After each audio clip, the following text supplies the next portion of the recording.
Nick Saban announces he's retiring as Alabama head coach. Alabama head coach Nick Saban, widely regarded to be one of the all-time greats in college football, announced on Wednesdays he'll be stepping down.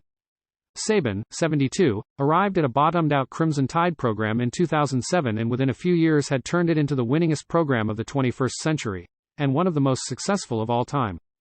Alabama won 6 national titles during his tenure and had an astounding record of 201-29, with 11 of those losses coming in Saban's first 4 seasons. His teams finished unbeaten twice, never lost more than 2 games in a season since 2008 and finished in the AP top 10 every year in that span. The University of Alabama has been a very special place to Terry and me, Saban said in a statement. We have enjoyed every minute of our 17 years being the head coach at Alabama as well as becoming a part of the Tuscaloosa community. It is not just about how many games we won and lost, but it's about the legacy and how we went about it.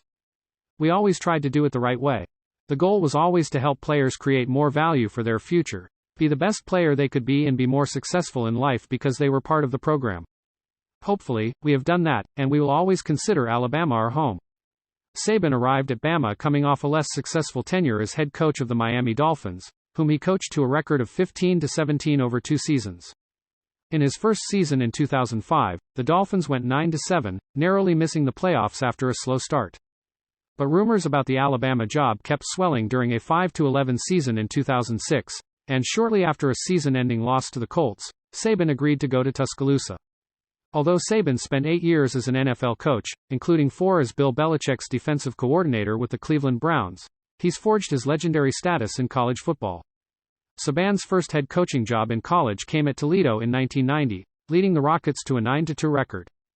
He left after 1 year to team up with Belichick but was back in the college game in 1995 as head coach at Michigan State. After 4 years with the Spartans, where he went 3-4-2-4-1, including a top 10 team in 1999, Saban went to LSU, leading the Tigers to a national title in 2003. He'd spend 1 more year in Baton Rouge before going back to the NFL to take the Dolphins job. Over 28 seasons in college football, Saban amassed a record of 292-711. Simply put, Nick Saban is one of the greatest coaches of all time, in any sport, and the University of Alabama is fortunate to have had him leading our football program for the past 17 seasons, Alabama Director of Athletics Greg Burns said in a statement. Throughout his career as a head coach, his teams have won 7 national championships, 11 conference championships and 312 games, and he's developed an NCAA record 49 NFL first-round draft picks and, most importantly, hundreds of college graduates. He is the consummate coach, mentor and leader, and his impact is felt far beyond the football field.